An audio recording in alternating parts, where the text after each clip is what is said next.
కంప్లీట్గా last time ఏమో కాజల్ గారు సిస్టర్ క్యారెక్టర్, అంత బ్యూటిఫుల్ యాక్ట్రెస్ని సిస్టర్గా చేశారు. మరి ఈ ఫిలింలో మరి కాజల్ గారు కన్నప్ప పార్వతీదేవి అసలు ఒక మంచి బ్యూటిఫుల్ క్యారెక్టర్. ఎక్స్ట్రాడినరీ. తను కూడా అద్భుతంగా ఉంది చూడడానికి.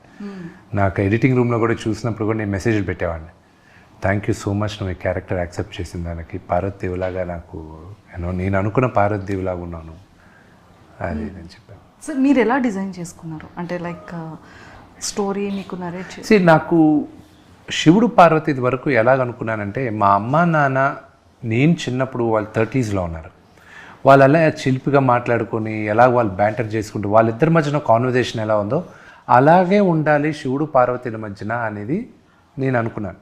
ఎందుకంటే ప్రపంచంలో ఉన్న one of the greatest love story శివుడు పార్వతిది. ఓకే, సో ఆ స్టోరీ అలాగా నేను వాళ్ళ క్యారెక్టర్స్ అలా అనుకొని అలా డిజైన్ చేశాను అనమాట.